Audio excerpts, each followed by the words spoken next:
What is up to you all? Welcome to another behind the scenes show. If you have never seen these before, it's a little bit different. The premise behind these is I've got some stuff to shoot and record.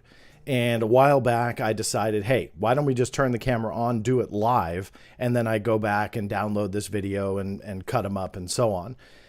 So as I do this, I'm getting what may be an important phone call from my wife. So give me 1 second. And that is the joy of doing these behind the scenes. The reason why I'm giving you the rundown, because some of you on YouTube have probably seen these before.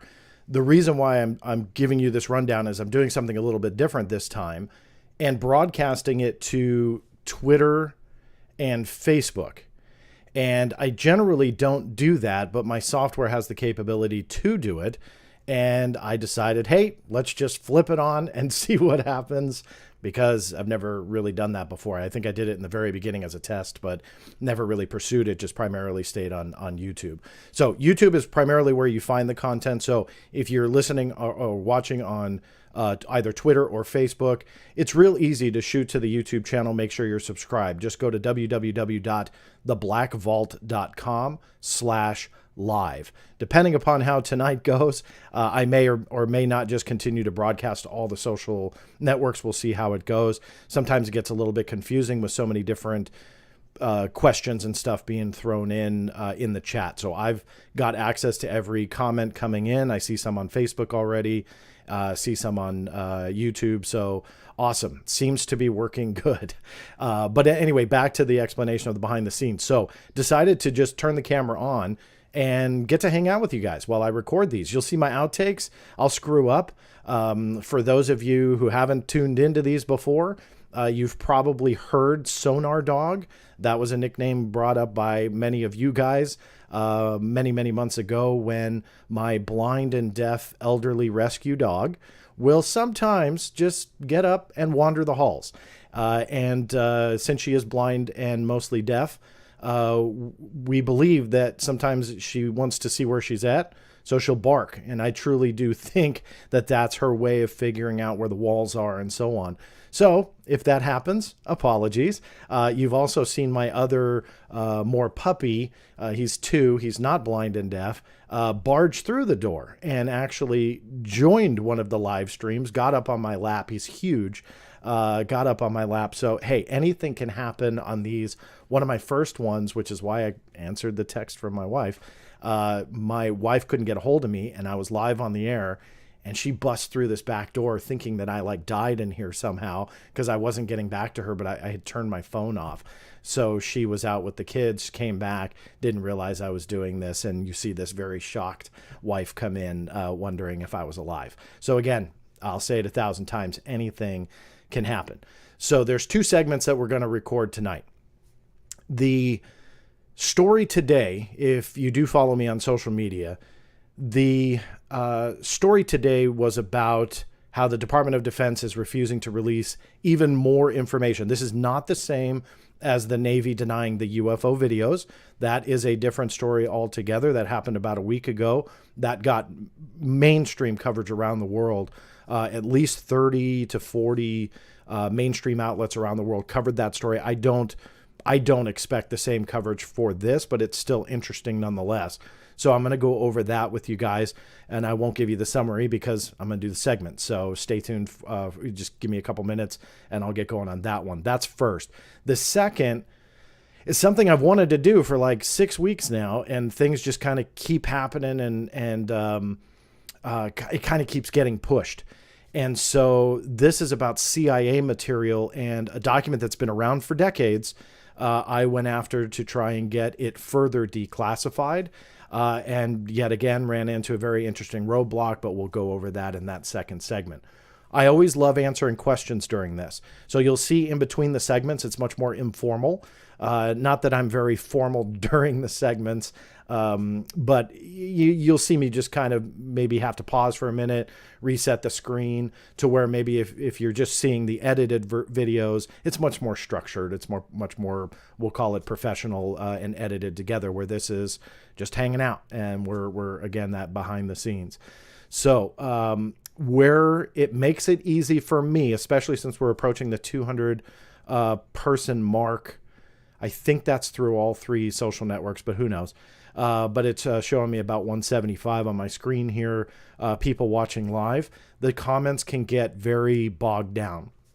So if you guys could help me by just putting in all caps question and then asking your question, I may, if I see it, do it during the segment. If not, it'll just be kind of between segments, and we'll just banter in that, again, very non-structured, much more informal part.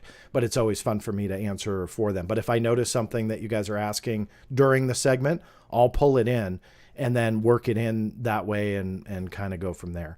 The YouTube viewers, what are called super chats are open. Those I can more easily see. That's not a ploy to get you to donate to the channel, but I wanted to bring this up for a couple different reasons. Because you may see me take those more than all else, and it's because I see them a lot easier. They light up in bright colors on my screen, so that way they stick out from a pretty heavy flowing chat room.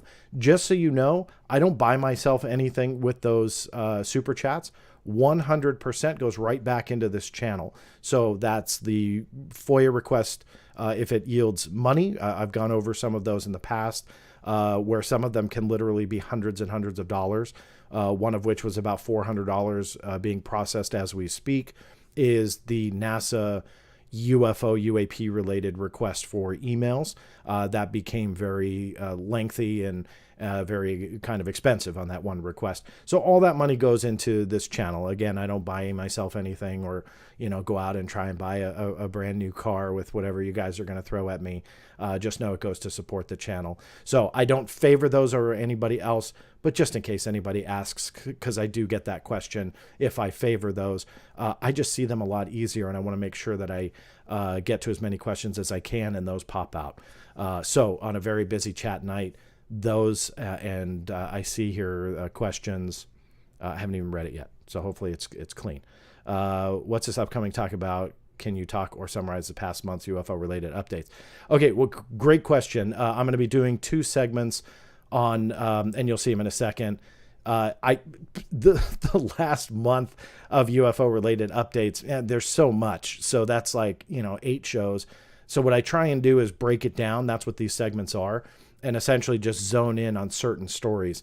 Obviously, I circulate around stories that I write, mainly because I'm more in tune with them. I can answer more questions, address more information for you, and so on. So I can't do a full update show. It's a great idea, but man, there's so much happening in the UFO field. It's pretty tough to do that.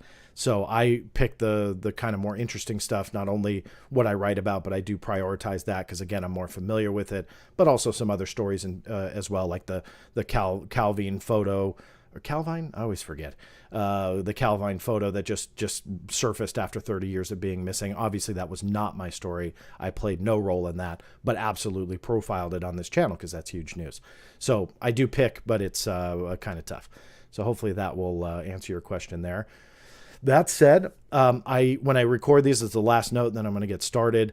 When I record these, I obviously say goodbye, but it's not goodbye yet because it's just the segment. So I have an open point and an end point that gets lifted and it gets exported and put onto the channel. Sometimes I make a fancy introduction. Sometimes I don't. It all just kind of depends on how much time I have. So when you hear me say goodbye, don't go anywhere because I'm coming right back at you. After that cut point. Same for the second segment as well. That said, bear with me here. Make sure my visuals are up.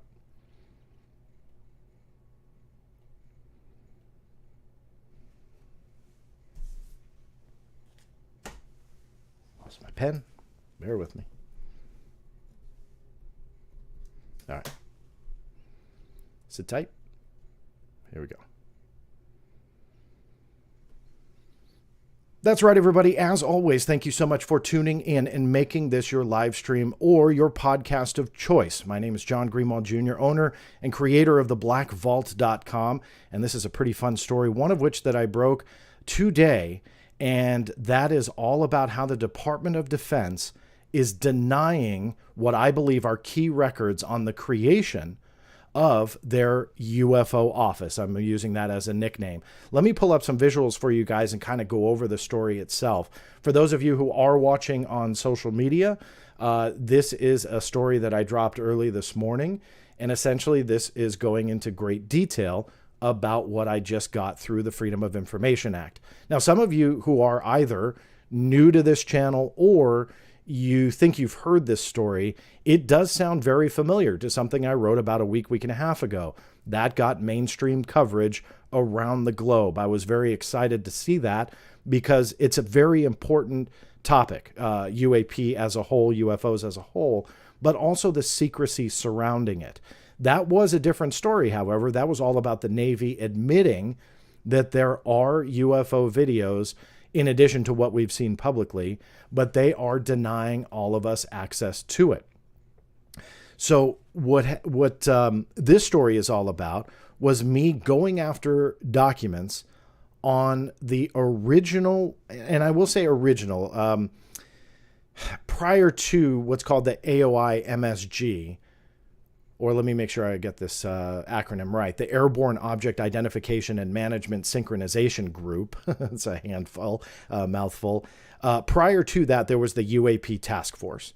You may have heard that referred to as the UAPTF. But it seemed like that was a very informal, very unstructured effort to look into UAP that has kind of exploded with public interest here in the last 5 years or so. So the UAPTF kind of came together. They were looking into these things. But in November of 2021, a much more structured effort called the AOI-MSG, or how they pronounced it phonetically, AIMSOG, don't ask me why, during the UAP hearings. They referred to it as AIMSOG. That essentially was a much more structured effort to look into UAP, the potential threats that they posed, and tried to understand exactly what it was. Now, it seems like as soon as that was created and seemingly like not even off the ground, the AIMSOG was renamed. So before I go into this story, let me preface it with some of you who may be thinking, hey, this is old. Well, keep in mind, when I filed this Freedom of Information Act request, it was actually the day after they issued the announcement, this memo here, signed by the Deputy Secretary of Defense, Kathleen Hicks, that established AIMSOG. So I had filed the next day. So AARO, which is the new one, acronyms are getting insane. Trust me, you're spot on by thinking that. That didn't even exist yet.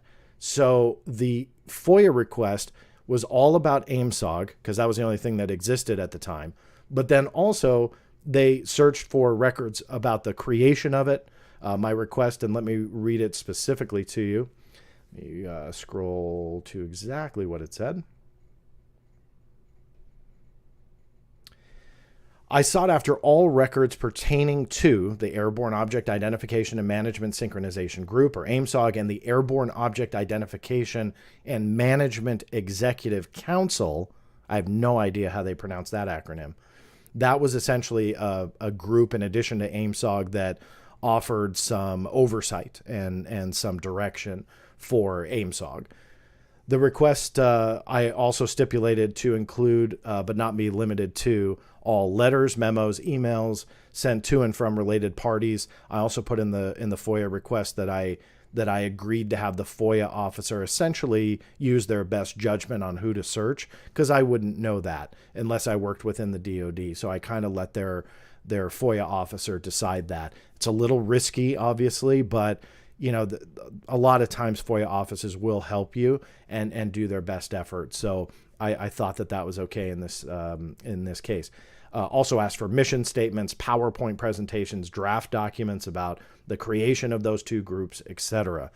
Now, what the response was that they found, according to them, 50 pages total. So everything that I named up here, they found 50 pages responsive to that. The question mark is what was withheld, because they were withholding 23 of those 50 pages in full.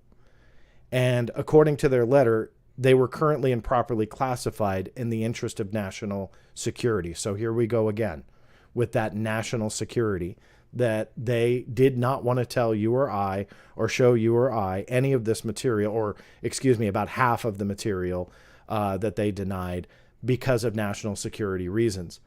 What's interesting is they also broke down the part of the Executive Order 13526. Again, in plain English, that essentially means it defines secrecy. It defines classification levels.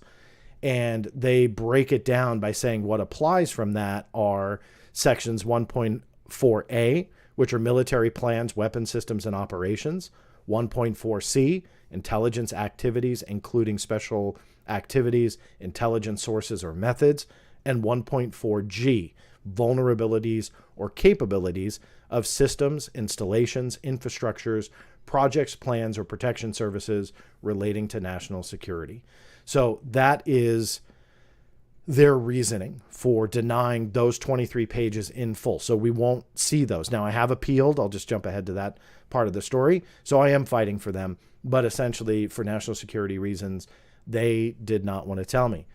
They did release 27 pages. I'll kind of quickly go over some of them. But first, I want to talk to the key parts of this.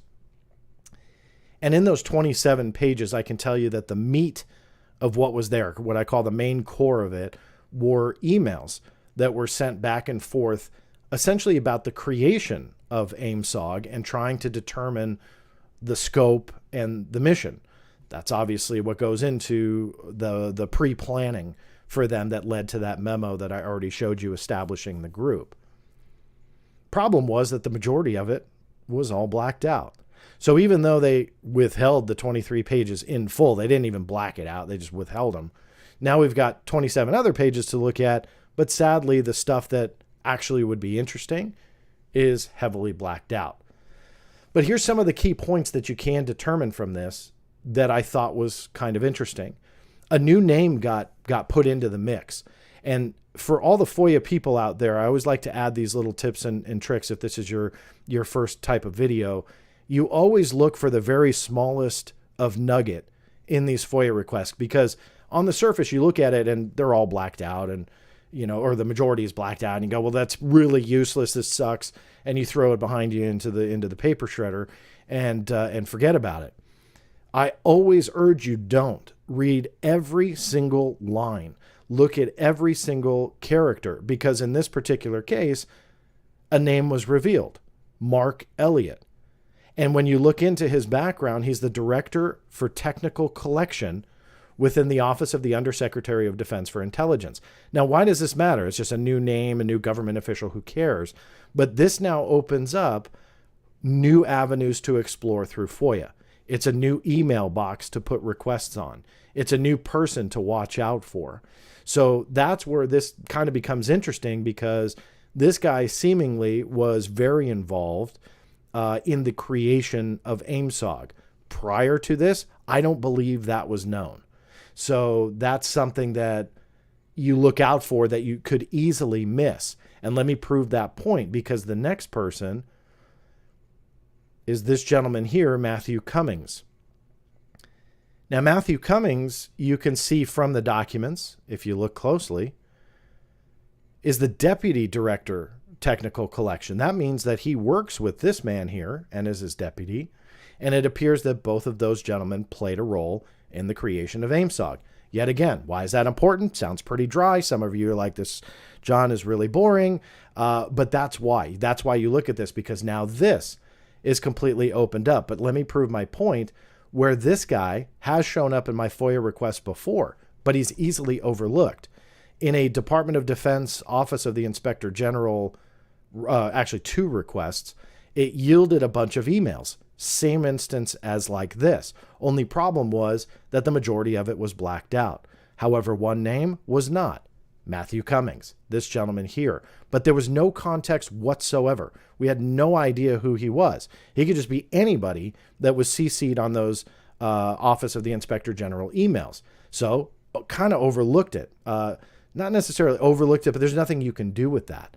With this, we now know his title. We now know he works under him. We now know he creates or created or helped create or something with AIMSOG. So these are people that we definitely look into. So again, kind of dry, totally get it. I'm not reading the comments, but I'm sure during this behind the scenes, if you're joining those, the comments are like, who cares? But that's why you look for these little avenues to explore, because these new people appear. And then these are all avenues to research. But here for me was the more, I would say, interesting document that came out of the release. Let me switch screens here, make sure it comes up. This is the staff summary sheet that was released with that Kathleen Hicks establishment memo that I again already showed you in this video. This was attached to that memo in the FOIA release.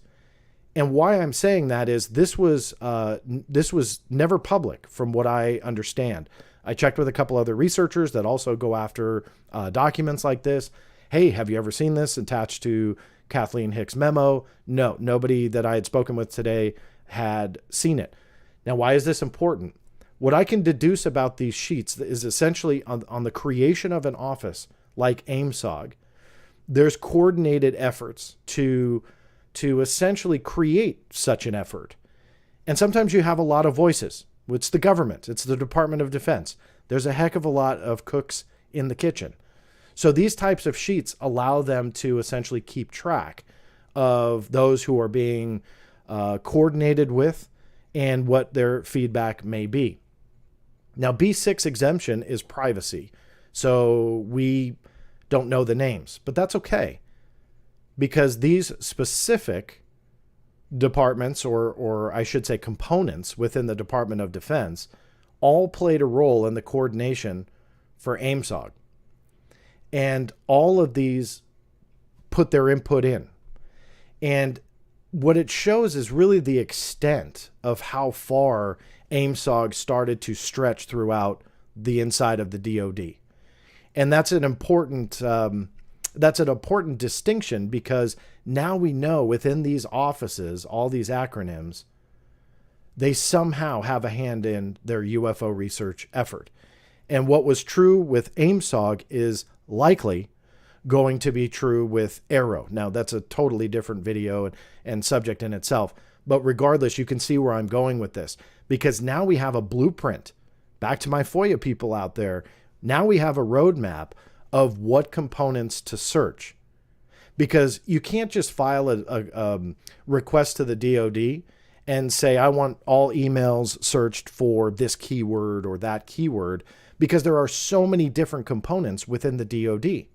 So they'll come back to you and say, hey, this is too broad. The DoD is a very wide-ranging department with many components and branches and offices and so on and so forth. So this is the roadmap. And that's why pages like this are incredibly important. But when you scroll down, you'll see here the subject, AIMSOG establishment.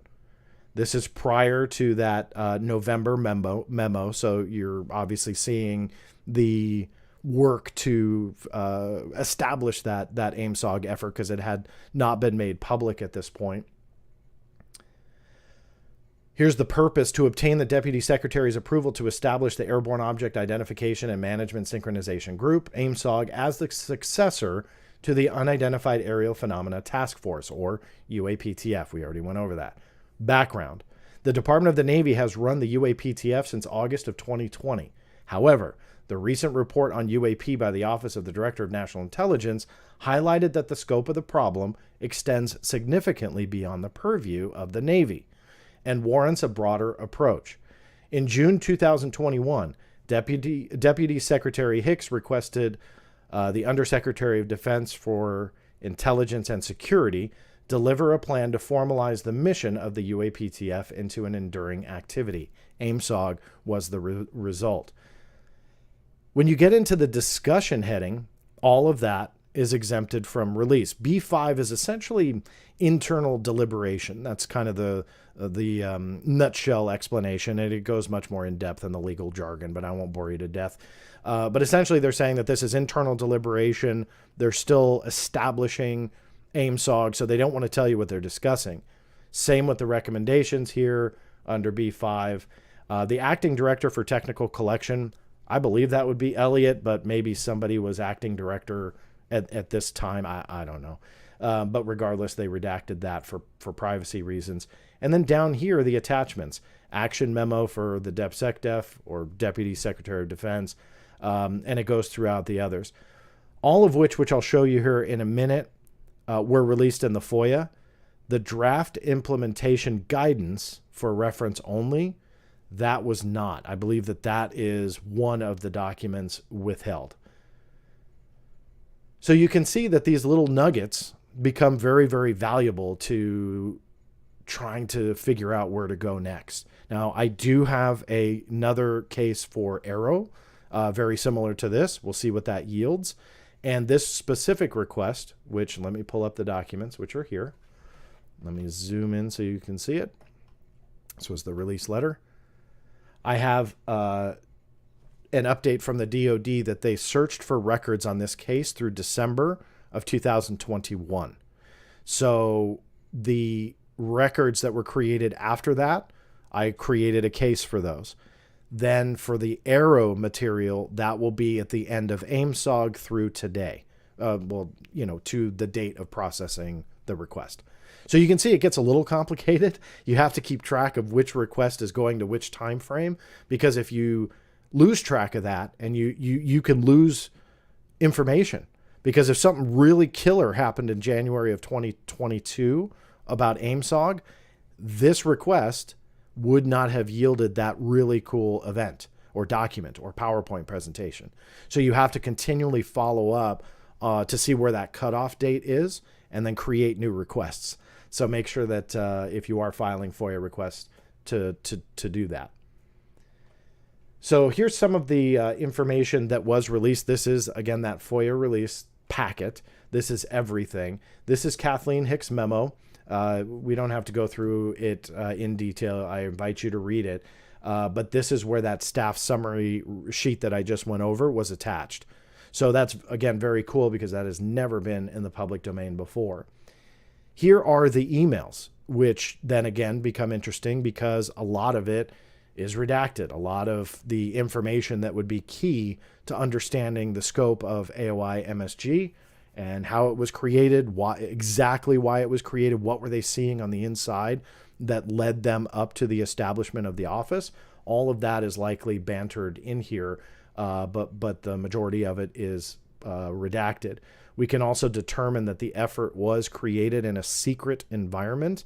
That is, again, the classification secret. So it is at that level. Let me see if you could see this on your screen. They likely printed this out, used black marker, then scanned it in. It's not any secret that we can see the secret designation, but again, you can at least verify the security classification level of this entire effort. You can see here no foreign, that's no foreign intelligence. So they want to make sure that no one outside the United States gets this information.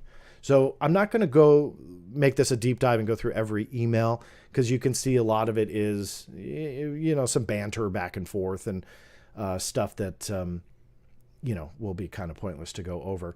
But one of the big things I would say that was interesting to me anyway, and I'll go back to the article itself to show you, was this here. This is called a classification block. And this accompanies a lot of emails, generally at the top, bottom, or both. It shows you the classification of what you're dealing with, who classified it, and under what authority. So if you're communicating within the Pentagon on a secure server, you get something that is secret. Generally, you will see a classification block on who classified it and what authority or where it was derived from. You can see here that Matthew Cummings was the one classifying some of this material. It shows that, again, he's got a hand in it. He's not just CC'd because he's in whatever office. that essentially I think that he probably has a bigger role in this than just being on a CC list. The classification was derived from the Defense Intelligence Agency Security Classification Guide, dated 2007. Yes, I'm going after that. I don't think that's been released before. So you always, essentially look for those little nuggets. And you can see here that the classified material, they aim to keep it all classified until 2046. I always aim to change that with the FOIA. And yes, I have many success stories when it comes to that. A lot of people think that you can't do that, that once it says that it's not going to be declassified for decades, that they stick with it. That's not true. I've got quite a few examples of that. I also have a lot of failures, so that happens as well. So if you're going to go after document declassification, mandatory declassification reviews, that is something to be prepared for, because it happens. You get shot down. They don't want to give it to you, and it's quite the fight. Last thing that I'll go over before I end this update to you is, what didn't they include? And how many documents were there? Well, we know the page count. We know that 23 pages were withheld in full. What does that mean? How many documents is that? Could that be something else?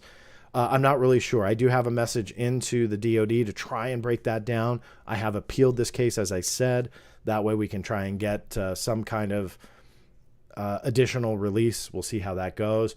But you can see these were the files that were sent to me as part of that release packet. I'm showing you 6. There were actually 7. The 7th was just my request. Nobody really cares about that, so I deleted that PDF on the screenshot. But you'll see here the final response letter and then all of the attached documents, which I just kind of quickly went over in brief. I'll go back and go through the end. But you'll see the document numbers 1, 2, 3, 5, and 10. You can note the missing numbers, so that gives you an idea of how many are missing, which would be 4, 6, 7, 8, and 9. That gives us again an indication of what they're withholding, and that plays a role in the appeal. So that gives you some kind of indicator of how they've withheld material. As I kind of, again, went over, those were the emails. I invite you to download all of those. That's in the show notes below. That'll link over to my article. You'll have much more detail, including the documents themselves. You'll see some of the other memos. This was Kathleen Hicks' memo that she had sent out to, she didn't say AIMSOG, but she was essentially telling them to create something like AIMSOG. And then you fast forward to November, that's when it was established. So this was that memorandum that came out in June when the UAP report was released to the public. This to me was more interesting than the UAP report itself, even though that was valuable for other reasons. This I found fascinating because this led to AIMSOG and now AARO. Last is the congressional language. So internally at the DoD, they were circulating a document that included all of the UAP related language. Again, I won't go through it and make this a deep dive, but you can see they were watching all of this. The highlight was, I don't think relevant to this, if I remember. This was all about just something unrelated to UAP, but it came up in my request. And then later you'll see the UAP task force language and so on. So a lot of different bills and verbiage that was combined into this packet. So it all came up into my request, which all led to AIMSOG. So that's the update. A lot of fun to write these stories. I know sometimes they're not always international breaking news, going to go viral type stories, but these are incredibly important to showcase the ever increasing secrecy about UAP and UFOs. I have another video on this channel. If this is your first time here, make sure that you go to the YouTube listing of all the videos, and something that I published in just the last week or so was all about the secrecy and how, even though some people think we're in this era of transparency, quite the contrary, we're not. And you can see that from the Navy decisions. You can see that from what I just went over with you now. And as we continue to chisel away as much as we can, and we find these little nuggets, we're also seeing that increasing layer of secrecy that just, in my opinion, is clamping down harder and harder on this topic, despite hearing Congress say the words unidentified aerial phenomena, and people are seeing it in congressional language. This is the result, and it's a lot of secrecy. I'm going to end you with this. A lot of people will think, what a lot of people think that throw, we'll call them shots at me, my biggest haters. They think FOIA is a waste of time. And they think that stories like this are just, biding the time until the congressional language all passes and there's immunity and everybody's going to come forward and there's just going to be this new era of transparency. Here's the response that I have that I think a lot of people don't recognize. And I just saw a clip the other day. It was between Rand Paul and Anthony Fauci, unrelated to UAP, obviously, but it was about the Senate requesting information from the NIH and getting denied that information. Do you know what they did? They filed FOIA requests. And in that congressional hearing, Rand Paul talked about the FOIA requests that he filed and or his office, whoever, signed it. But the senators file FOIA requests too. So many think that the Senate just has this wielding power to say, all right, DOD, I want you to give me those videos and we're going to release them to the public. They don't. They fall back on the FOIA just as much. And Paul actually had said to Fauci, their FOIA requests were being denied. So it does not matter if you're a senator, congressman, or some guy who lives in a black vault. You're all treated the same. And it is the FOIA that defines what is going to be declassified, or at least it's rooted to the executive orders and security classification guides on what determines a public release of information versus secrecy and more secrecy and more secrecy.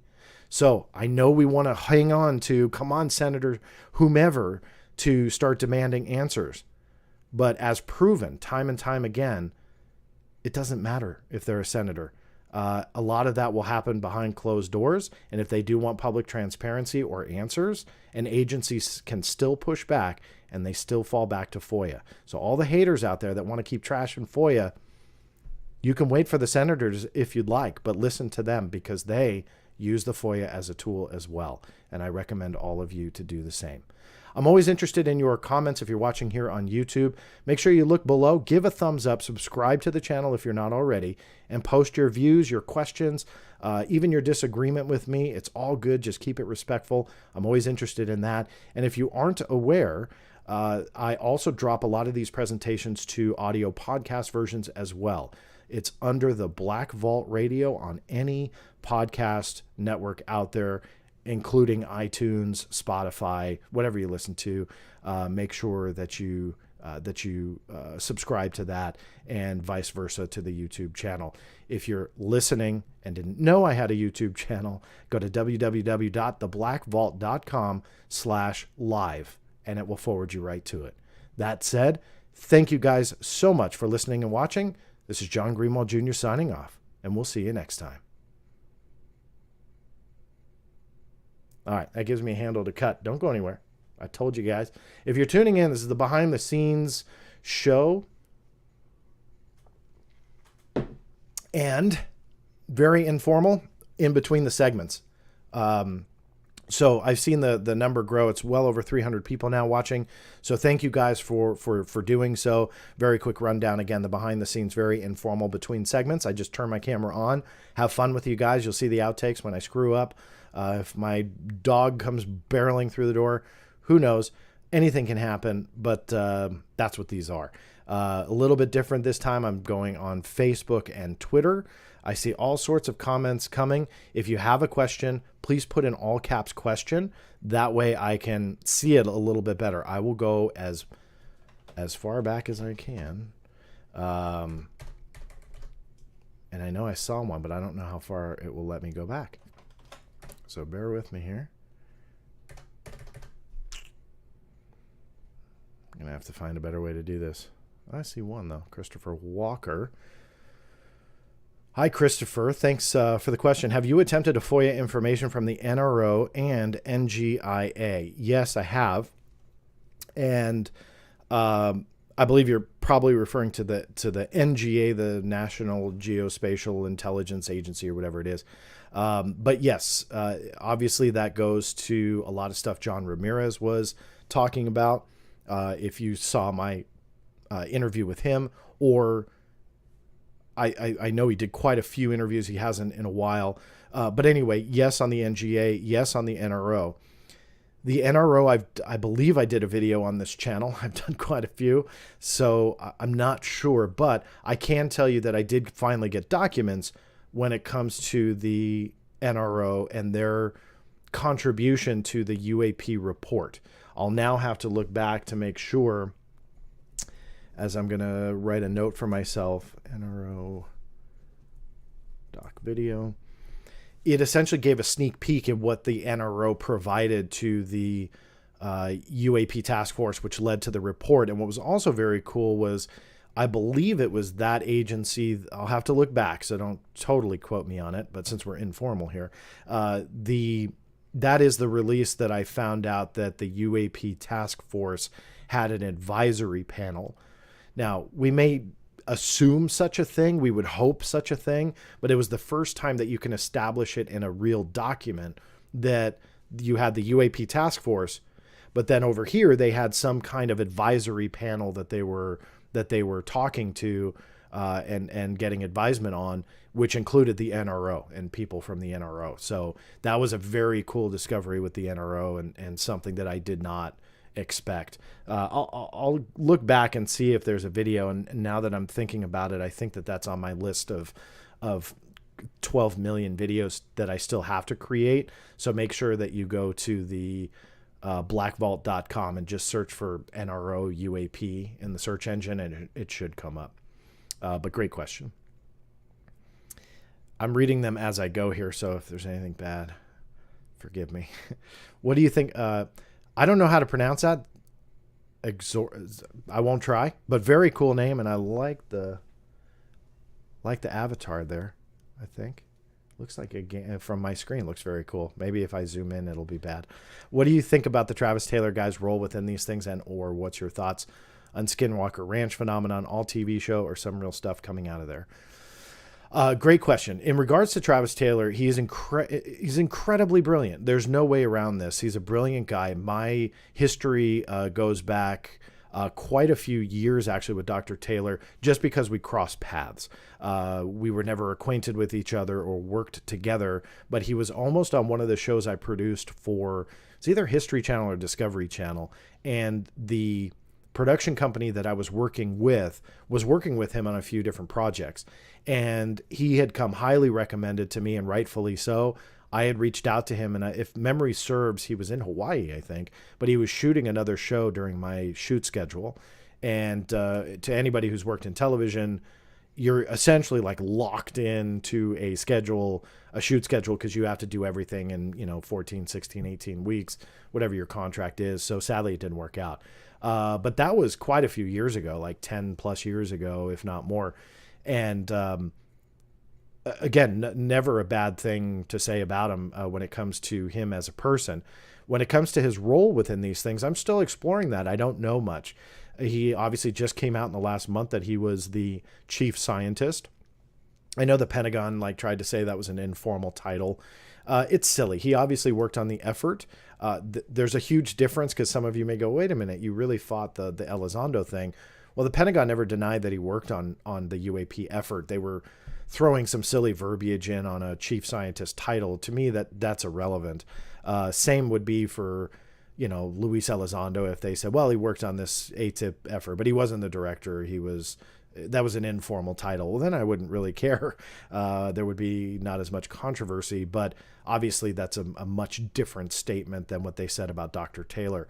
So I don't really care about the silliness of the chief scientist title or what. It's clear that he worked on the effort. It's clear he is working with Jay Stratton now in the private sector. But I'm still learning about what's going on. I've spoken with Dr. Taylor a few times in the last month or two. I know that my name gets thrown at him as being like this evil skeptic. And to Dr. Taylor's credit, he has, in at least 2 occasions that I've seen on video, has corrected, sometimes jokingly, but that doesn't bother me. But has corrected the fact that I'm not this kind of evil skeptic guy, but rather, in his words, he said I was very fair to him thus far. And I wrote an article responding to a journalist. I hate using the word for him, Keith Clore, and somebody who's just, out to get anybody anybody who takes UFO seriously. He doesn't like you, and he'll try and destroy you. When I first met him, thought he had his head screwed on straight and really wanted the truth for a story rather than his story. And then I sadly learned he only wanted his story. He didn't want the real story. So it is kind of sad how that turned out. But anyway, in short, I wrote this very rare op-ed. And in fact, I think it's my one and only that I've ever published, and took a article that Clore wrote on Dr. Taylor. I'm sorry, just kind of exposed his effort to put his story out there versus the real story. And he fabricated a statement from the Pentagon.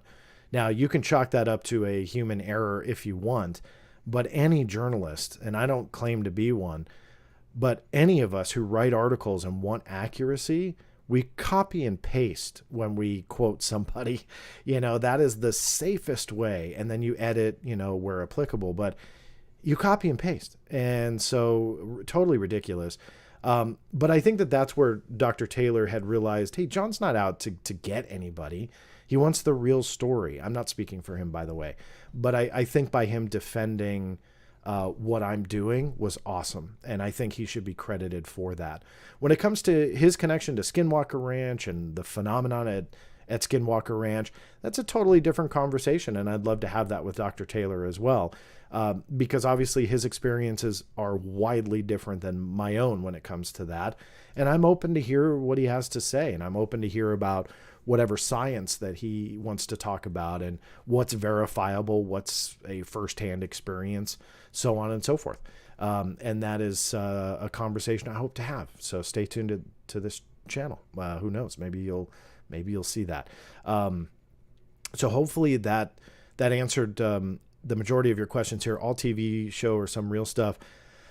I worked for History Channel. I produced a lot of shows with them. I'm very proud I didn't fabricate anything that played as real on screen. I did both traditional nonfiction programming, documentary style, but also some reality stuff. And even in the early days of reality TV on the A&E networks like A&E or History Channel, so on and so forth. And I'll give you a quick example. I took Ted Phillips, the late Ted Phillips, who I was friends with for probably 20 years, an amazing individual, awesome researcher. He had never seen the Val Johnson car from the Warren, Minnesota UFO case, where the UFO came down and collided with a squad car. And that car still existed. It was in a small museum in the middle of Warren, Minnesota. And he had never seen it. And we were profiling this case. And I flew Ted to Minnesota, and we got to the location, and the car was there. It was awesome. Who knows what really happened to Officer Val Johnson, but to see the car, to touch the car was awesome. And in fact, you'll see I play Val Johnson in the show. I produced and wrote the episode, but we were short an actor. We couldn't hire somebody and fly him out to Warren, Minnesota. So we decided to do part of the recreation in the actual car.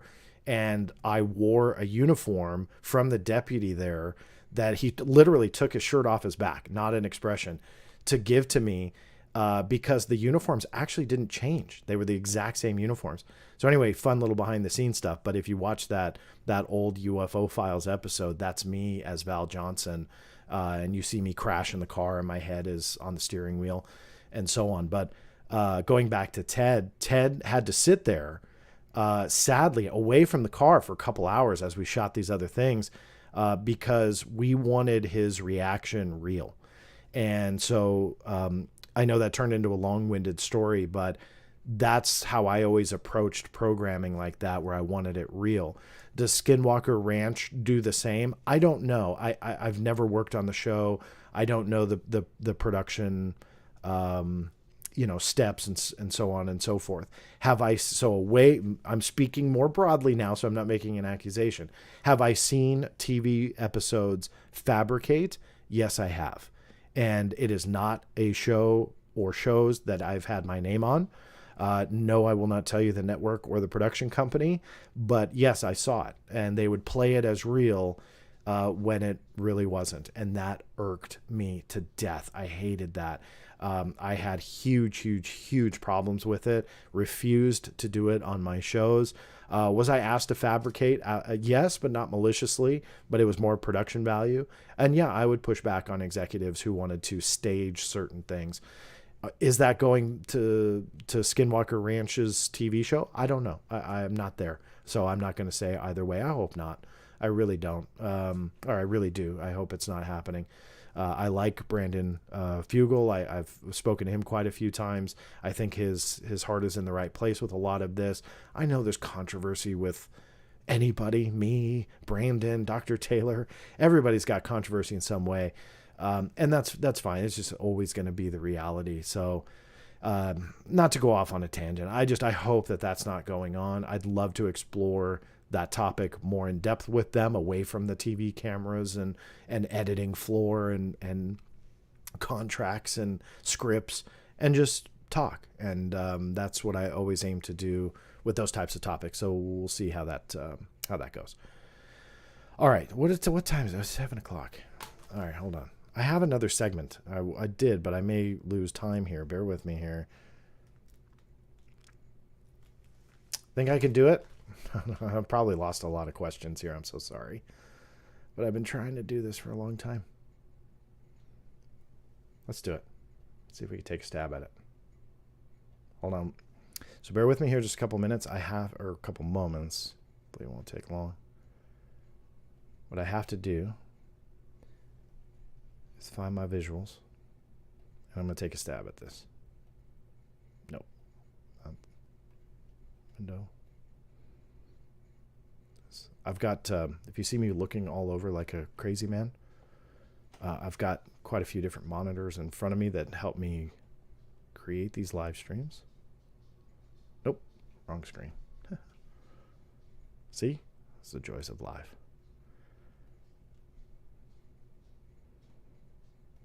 Almost there. Bear with me. We're getting there. Window. There we go. This should be it. That's it. All right, that's full screen. All right, let's take a stab at this. There's only a few slides, so we'll see. My son is coming home from soccer. Once my 3-year-old and 8-year-old get here, it's going to be pandemonium, so I'm going to try and get this done by the end. Trevor Archer, it's 3 a.m. there. Where are you at? Any more on Mr. Elizondo beef? I don't have beef with the guy at all. In fact, it's so unfortunate how that whole thing turned out. So silliness is how I describe that. But I don't have beef with the guy, and nothing is personal, and he should know that. All right, bear with me. All right. I just have to write down his time code. Give me 1 second.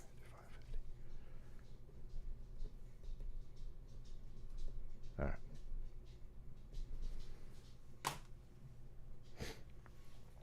I forgot what I was going to say. I got so sidetracked. Yeah, don't worry. It's coming back. The slide. Don't worry. Okay. Bear with me. That's Sonar Dog. If you hear Sonar Dog, she's walking the halls. She starts barking. I'm going to give her a second to settle down. Black Dread Scotland, I saw this come in. I'll do this real quick before we get the segment, so hopefully she'll calm down a little bit back there. What is your personal opinion about the Nimitz encounter? From my perspective, it sounds more like drones, electronic warfare being tested. Man, that's a loaded question there, Black Dread Scotland. First off, thank you for the support of the channel. Second, this is a video answer in itself, but I'll kind of nutshell it for you. I don't know. I truly, that's not a cop out. I just don't know. I'm always intrigued when witnesses come forward and there are kind of conflicting parts of the story. That's natural, but that makes it very difficult to figure out what's going on. Do I believe that there are potentials for this being top secret technology? I do. So many people hate me for saying that, but I do. And there are explanations, I feel, for some of the more extraordinary aspects of this story to be explained with heavily classified technology. Would I bet my house on it? No, I've never said that, but I do believe that it's a possibility. And I'm always apprehensive of saying that because, again, I just get lambasted for it. But I'm sorry, it's just something that I truly, truly feel is the reality behind that case. Scott Bray himself said that he thought it was an unknown. Cool. That adds to the story. That intrigues me a little bit. But still, would they lie to the American public? And that's what's so funny about this UFO conversation. And then I'll get going with this segment. But it's so funny about this UFO conversation because nobody trusts the government, right? They lie all the time. And then when Scott Bray, who, by the way, authorized the UAP security classification guide, he's the voice in the UAP hearing that, just definitely had security on his mind.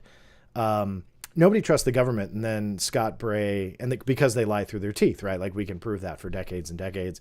MK Ultra didn't exist, and what happened? It existed.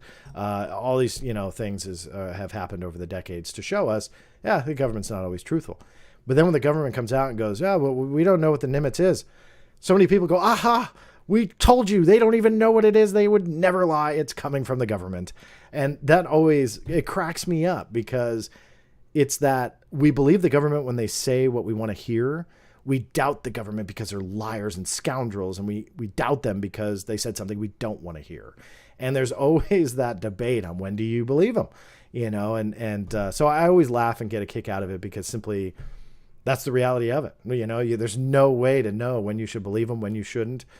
So for me, I just kind of try and just go to the middle and see what I can prove beyond a Pentagon spokesperson statement or whatever. That's another thing I often get heat about. Like, oh, well, you're publishing a Pentagon statement, so you must believe it. No, quite the opposite. I've highlighted their lies as well over the years. So such a difficult thing to decide on when to believe and when not.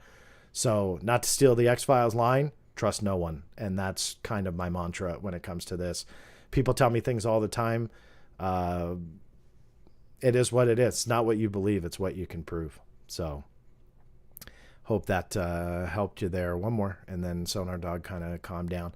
Bob, if I didn't get this one, Bob, thank you so much for that support with the super sticker. Again, for those who don't know, anything that comes in on YouTube, when it comes to the super chats, super stickers, whatever it may be, 100% goes right back into this channel to produce content. All the music you hear and all the interviews, they're all licensed. Those are all licensed tracks. I don't steal anything for that. Animations, same deal. I've with the support have been able to make some cool stuff with graphics and graphic packages, all licensed to be used on the channel. So it's not going in my pocket for anything else. It's just to try and bring the best I can to you guys, and obviously keep the Black Vault online.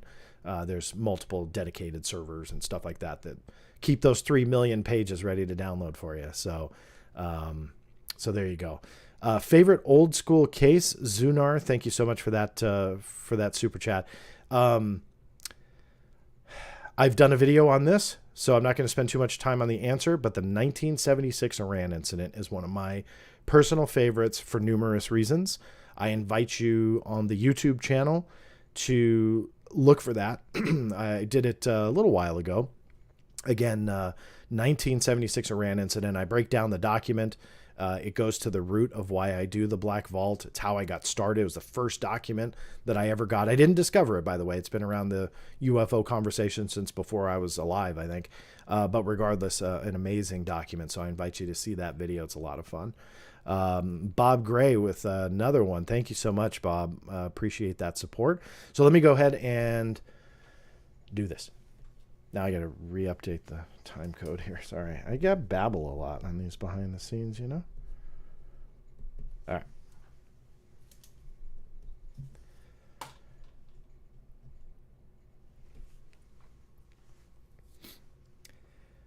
Hey everybody, John Greenwald here with theblackvault.com. Decided to do what I believe anyway will be a short segment for you all, exploring some documents on what I'll call UFO material. The question mark is, what is the definition of material? Now, I have made reference to one of these documents in the past, and some people were questioning whether or not material meant material in the form of just somebody said something that they saw, wrote it down, and that's a UFO document, which is material, or physical UFO material. Well, I'm going to go over a couple documents, and I've got something new for you guys on one of these, which yet again adds kind of this reinforcement that we are dealing with something that is so secretive. In my opinion, the government for decades, just with me, well before December of 2017, for decades have pulled out everything that they can imagine to try and stop you and I from accessing UFO information. This is yet another example. But let's go ahead and bring up some visuals. You guys know I love that. So the CIA and UFO material, this is just honing in on a couple different documents. Obviously, there's much more on this channel. You'll find one other video that I can recall where I go into a UFO case from the CIA files and it depicting material, physical material and wreckage that they had received. Some believe that it is an Earth-based technology. I actually lean towards that on that particular document. But again, just very cool where you see their investigative methods, that they are getting material, that there's stuff out there. And I also did a big breakdown on the CIA UFO material where I touch on some other stuff. But here I'm again zoning in on a couple documents. And let me first say, these have been around for a while. They may seem familiar to you, but it's an important connection in my view that I think that we should discuss. But on top of that, again, I've got kind of an update for you when it comes to these records. The first document is a 2-pager. This was from 1976. Now, a very quick reminder that this is about 7 years after the U.S. government, U.S. military shut down their UFO investigative effort, known as Project Blue Book. Before that, there was Project Sign and Project Grudge, but everybody knows Project Blue Book. Ended in 1969. And essentially, they wiped their hands clean of the topic, and they said, hey, we don't care about UFOs. You want to go report them? Pff, go ahead. Go to the UFO reporting center. Go to MUFON. Go to the private sector. Call the police. They even had local law enforcement in on the list of who to call. But don't call us. We don't care. And well prior to 2017, since 1996, I have been filing FOIAs, and that stance of the military, until it changed in the last 5 years or so, that stance of we don't look at UFOs was my entire focal point of research. And it was amazing to see that every agency contradicted that statement. These documents are kind of the prime example of why it contradicted it, as you'll see in a moment. So again, this was from April 1976. Let me get my laser pointer here so I can point. So you'll see that this particular document, we don't know the classification level of it. They redacted the entire thing. This is from what's called the DCD, or the Domestic Contacts Division. Essentially, it's their sources in the field here in America. So I think that that's kind of the easy nutshell way to explain it. So we don't know who it was sent to, this particular document. It was from the Domestic Contacts Division. And the subject was UFO research, but you see a heck of a lot of blackout here. We have no idea. That's obviously a case number, but we don't know the UFO research, what's going on here. It's also referencing 2 other documents, also redacted. They don't want you to know. And let me read this to you. Per the request in reference B, we attempted to obtain analytical guidance on the UFO redacted subject. We contacted the Assistant Deputy Director for Science and Technology, or ADDS&T, Dr. Redacted, to see if he knew of any official UFO program, and also to attempt to answer some of the questions posed by Redacted. Dr. Redacted exhibited interest in We don't know what he exhibited interest in because it's redacted, which was hand carried to his office. I'm going to stop there real quick. This is the document that I've profiled in the past. And the question mark is, what was hand carried to his office? You generally aren't going to use that expression if you're taking a Post-it note or a piece of paper or whatever. You know, I mean, in my opinion, we're talking about something physically hand carried to the office.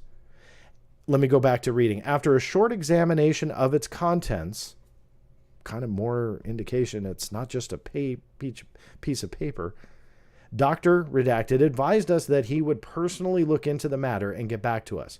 As we discussed in reference A, Dr. Redacted has since contacted us and relayed the following information.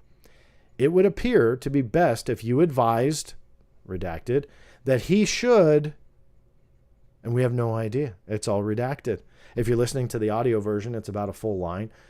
We don't know what that explanation was. What should he do? What was that advisement that the CIA was saying about something that was examined on this UFO case within CIA headquarters? The second page, it does not seem that the government has any formal program in progress for the identification/solution of the UFO phenomena. Dr. Redacted feels that the efforts of independent researchers, and then another line of redacted material, maybe names, maybe organizations, are vital for further progress in this area. At the present time, there are offices and personnel within the agency who are monitoring the UFO phenomena. But again, this is not currently on an official basis. Sure sounds familiar, doesn't it? Dr. Redacted feels that the best approach would be to keep in touch with and, in fact, develop reporting channels in this area to keep the agency/community informed of any new developments. In particular, any information which might indicate a threat potential would be of interest and would specific indications of foreign developments or applications of UFO-related research. Dr. Redacted has advised us that he would evaluate any additional information we might receive as well as disseminate significant developments through appropriate channels should it be warranted. We wish to stress again that there does not now appear to be any special program on UFOs within the intelligence community, and this should be relayed to Redacted. So, very cool stuff, because it really is reminiscent to the stories that we hear today. Nothing official, they're keeping an eye on it. Anything threat potential kind of goes through some channels. You know, and that, go back to the ATIP stories that we keep hearing and this controversy. I mean, this is kind of how I envision on where that controversy is there. Nothing was official. So according to the Pentagon, they're like, yeah, so-and-so didn't do anything and we didn't look at UFOs. Meanwhile, other people may have thought, hey, there's something to this. We got to make sure we monitor it, even though the government has done their investigation and they ended it 8 years or so prior, 7-8 years ago prior to this document that I'm going over. We still need to monitor it for potential threats. And again, fast forward decades, it's like the same exact story. So all of these redactions, I went after the CIA to take those redactions off, try to get them lifted. And in January of this year, I got a response. It's called a mandatory declassification review. I talk about it all the time, but in short, you're essentially mandating an agency to take a document they've released before with their redactions, go back to the original, and then see what's not classified anymore. Because what was classified 5 or 10 or 20 years ago is sometimes not classified in 2022. So I filed it in 2019. It took until January of 2002 to tell me we conducted a thorough and diligent search in an effort to locate a full text version of the document, but were unsuccessful. In English, they lost it. They have no idea where it is. So they redacted it, saved that one, took the original, went, oops, threw it into the shredder, and away it goes. So when somebody like me comes along and tries to get all of that redaction lifted, or at least some of it, it's gone. Pretty frustrating, because as you can tell, there's something that was physically hand-carried to an office of somebody important within the CIA. He sees it important to look over, examine, and then has advice that we can't see. So it would have been very beneficial here, however many decades later, for the CIA to go back and unredact that. And yet they can't do it. Let me read to you one more document. This one's a little bit harder to read. I'm going to do my best. I just learned this new tool. I'm going to try this here. Let's see if I can. Cool. So this is another document that I got from the CIA, again, something that has been around for quite some time. In fact, you can see it was approved for release back in 1978, likely in this very, very state that you see. Same deal. It's from that domestic contacts division. And let me read it to you. Mr. Redacted, at a recent meeting to evaluate some material from Redacted, you mentioned a personal interest in the UFO phenomena. As you may recall, I mentioned my own interest in the subject, as well as the fact that DCD had been receiving UFO-related material from many of our S&T, or science and technology sources, who are presently conducting related research. These scientists include some who have been associated with the agency for years and whose credentials removed them from the, quote, nut, unquote, variety. The attached material came to my attention through these sources, and it appears to have some legitimate, I'm going to stop here. It's either FI or PI. I haven't been able to figure it out. Both acronyms would fit. PI, public intelligence. FI is foreign intelligence. I'll let you guys decide. It's pretty hard to read because you can see that little spot there that's removed. Is that a P? Is it an F? Who knows? It appears to have some legitimate or community interest potential. Excuse me. The redacted work being carried out by Dr. and then a couple redacted lines, so it seems to me more than a name, should, in the view of our S&T sources, be evaluated by the agency or community. In view of the expertise associated with your office, as well as your interest in the subject, I felt you might like to see the material. See the material. Document? Page? Post-it note? Or something else. Bracketed at the bottom, if you need additional information or if you feel there is some potential, I would be glad to discuss this with you. If not, please feel free to destroy the material. How's that for frustrating? Destroy it. So, I'm not here to tell you that material is referencing UFO wreckage of some kind, but for me, the way that this is worded and how this now second document from 1976, what I didn't tell you was it was from July, so only a couple months after the document that I just read to you. It's likely all connected. Likely. Of course, there's room for a little bit of being wrong there just because there's so many variables here that are redacted. But it really kind of seems like this is all connected. And it really seems to me like internally at the CIA, not nut variety, whatever that meant, people from the outside, but rather inside they're watching this, it is something that is of interest. And it seems to me that there is material to go along with this interest, and that probably caused the interest. So I decided, hey, let's file a mandatory declassification review on this one. What do you think happened? I filed it in January of 2020. And then in August, just about 4 weeks ago, at the end of August, guess what happened? They couldn't find it. Poof, gone. The original document was redacted, and they saved that copy. But then the original document, whoops, we lost it. Went into the shredder, went into the burner, the burn bag, it was destroyed. Who knows, but it's just gone. We did not locate any records responsive to your request. Doesn't exist.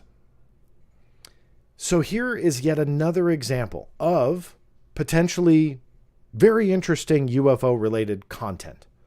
Something that was there, likely a physical object that was hand-carried to an office. Fast forward a couple of months, they revisit it. There's more quote-unquote material. Okay, that could arguably be more documents and so on. And yet that is lost as well. Now, I can tell you as somebody who's filed numerous mandatory declassification reviews, a lot of those that haven't done that may think, well, look, John, this is more than 40 plus years ago. The CIA likely doesn't have that material. I can tell you, I have had World War II era related documents undergo a mandatory declassification review. So age really has nothing to do with it. And in my opinion, should not be the fallback excuse.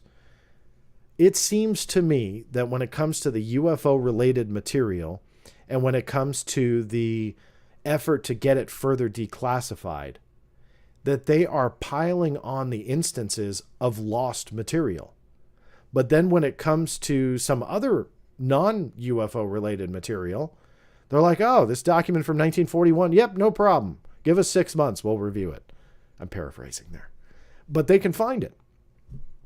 Are non-UFO related documents lost? Absolutely. I've got tons of examples of that. So it does happen. It's not unique to the UFO niche of all of this. But I will say it seems heavy. I will say that. Do I have a stat for you? No. I will admit that I am just kind of going off of a gut feeling. I don't have a way to really sit down and go through the last 26 years of filing more than 10,000 FOIA requests and numerous MDRs to give you a percentage. But I will say it feels heavy because the UFO topic has for decades been incredibly difficult to tackle. But then on top of that, when you see these rare gems in a pile of thousands of already very interesting pages on UFOs, which, mind you, shouldn't exist if you listen to the whole, hey, we don't care about UFOs after 1969. So you have thousands of pages from numerous agencies that exist. And then through those very interesting pages, you see gems like this where they're talking about material and obviously something that's much more than just a story. And it's all gone. Numerous requests over the course of years. Numerous documents. Gone. Lost. Who knows? Poof. Shredder. And it's incredibly frustrating, but incredibly telling. Because you've seen other videos on this channel here on YouTube, on the Black Vault's channel, that talk about the secrecy, the ever clamping down of secrecy on today's UAP conversation. But what a lot of people are forgetting is the conversation from decades ago, and it's just gone. And that is something that I will not let go. I'll keep highlighting it for you. I have numerous other requests that are still open. We'll see which ones they can find and which ones they can't. There are other documents that I've also written about that are mysteriously missing. So we'll see how far that trend continues. So make sure that you're subscribed to this channel if it's your first time here. A thumbs up on these types of videos is a huge help for me. Shows me what you like, shows me what you don't like. So make sure that you hit that for me and turn the notification button on. Always interested in your comments. If you're watching on YouTube, just go down south. You know where they are. Feel free to post your comments, your questions, or your disagreement. Just keep it respectful. That's all I ask for. And if you're listening on these types of presentations and you didn't know I do them on YouTube, that's the primary place to watch them. Just go to www.theblackvault.com/live. And if you want to subscribe to the audio feeds, I'll give you the reverse. Just go to any podcast feed out there, Spotify, iTunes, whatever is your fancy, and search for the Black Vault Radio. Not every video goes down to audio format, but when it makes sense, I do that as well. Thank you guys for your support and your attention to this channel. Sometimes gets a little dry going through documents, but it's a lot of fun for me to do because it allows me to show you guys stuff that is often overlooked and missed. And that's what I love to do that's why I love to do these types of videos. That said, this is John Greenwald Jr. signing off, and we'll see you next time. All right. And that's that. I don't know how much time I have. I probably only have a minute or two, if that, before somebody busts through the door. Bear with me here. I'll give you guys a couple more minutes, but I totally dig, by the way, the kind of broadcast to Twitter and Facebook. Although it seems like the majority of everybody is still on YouTube, which is awesome. I really recommend that more than anything, just because you have that chat room. But it seems like there are quite a few that are also watching on Facebook and and Twitter as well, adding the comments. I can see the different icons and stuff like that on my end.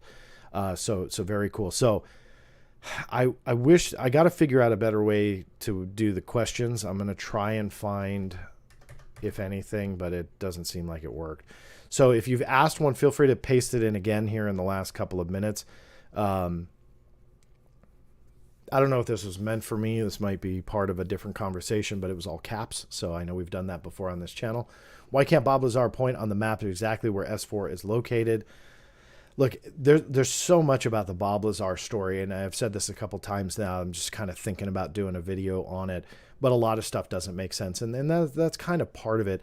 I believe through the past that he has kind of pinpointed on a map like roughly where it is, but obviously nothing is there. But the easy explanation for that is camouflaged, and the doors are shut, so you can't really see. So there's always going to be that explanation for why we don't see what Bob Lazar is pointing out. But there's a lot of problems with the story. I mean, look, I've said it before, but I'll say it real quick again. I think Bob maybe even believes the story. You know, I believe that it's been so many years that you can't convince yourself of certain things. That's not meant to be insulting, by the way. I just think like maybe he's convinced himself of certain parts of this story. I don't doubt that he was likely involved, likely through a contractor level in classified programs and stuff, and knew his way around certain verbiage to talk the talk, but also what he was doing for the government. But working on alien spacecraft, I have a huge problem with that on so many levels. So we'll see. Bob just guessed. Bob just guessed maybe. Thank you for everything, John. You are very, very welcome. Crypto Renegade. John, did you see that Chris Mellon said that he and Lou Elizondo snuck the 3 Navy UAP videos out of the DoD?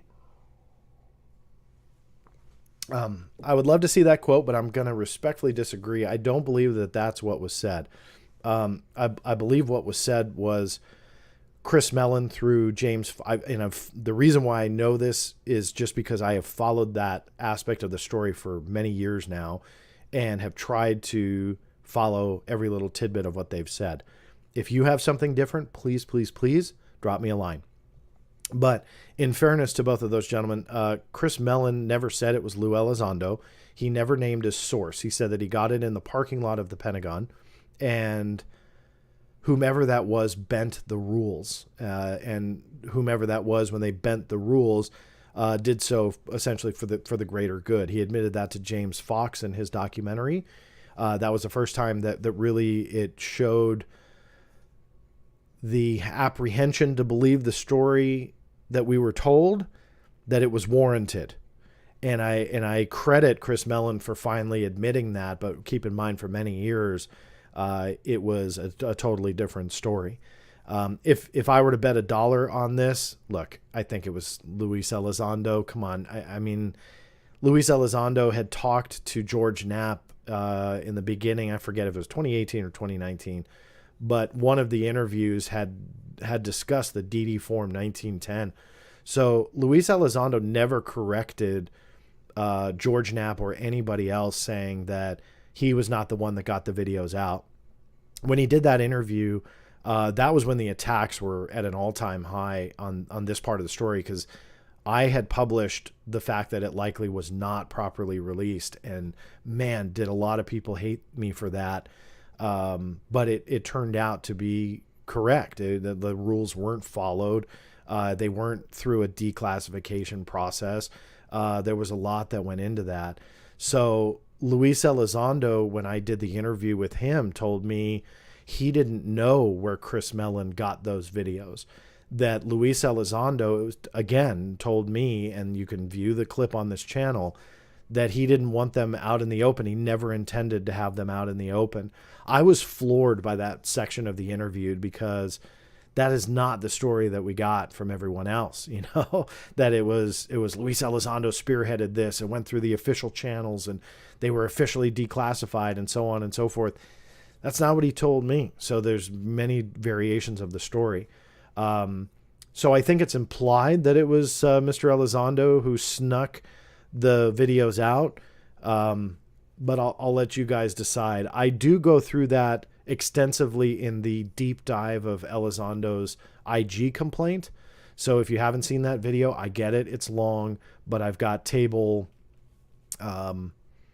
like chapter markings here on YouTube for people to jump to that section. And I go through my issue with that story because it plays a role in the IG complaint.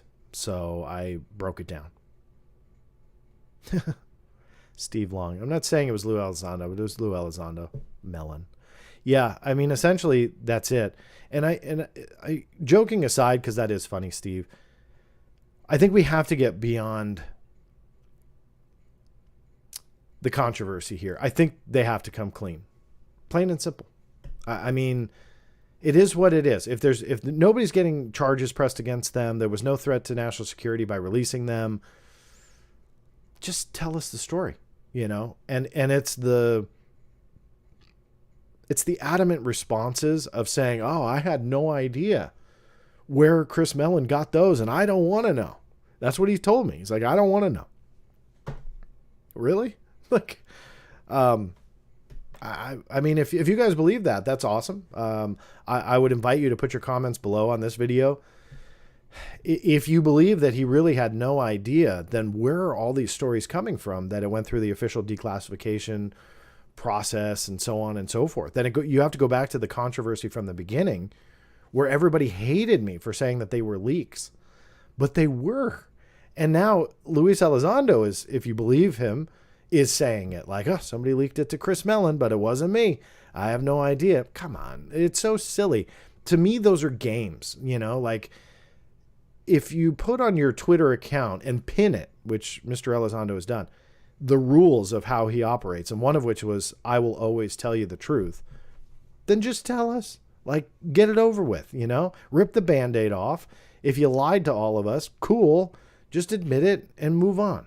But the fact that like none of that has changed, and we kind of keep hearing the biggest supporters that lambasted anybody who asked those questions. And I feel bad for the journalist too, that I believe it was Sarah Scholes who wrote one. And of course she's got a bit of a skeptical aura, you know, against her. If you don't know who that is, she wrote in the very beginning. I don't think she writes about this anymore. And if she doesn't, I kind of don't blame her, just because she was attacked quite heavily for writing about the videos and essentially how they were unauthorized release.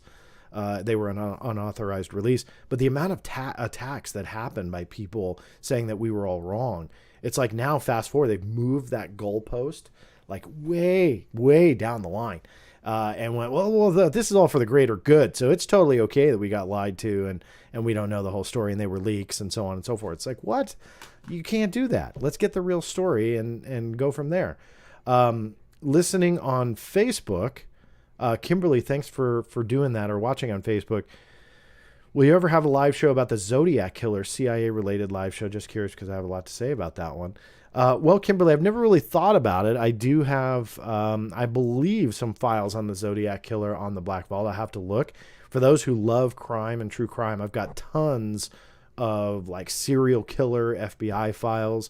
Dahmer is actually, you're going to see Dahmer very much in the news with the Netflix release, which I believe dropped today, the 21st.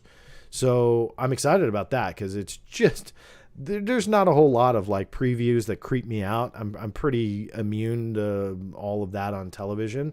That one creeped me out a little bit. Like I think Ryan Murphy, and I forget the actor's name. He was brilliant in American Horror Story. So forgive me, because I'm sure he's watching. Whomever that actor is just a brilliant actor, and that preview is creepy.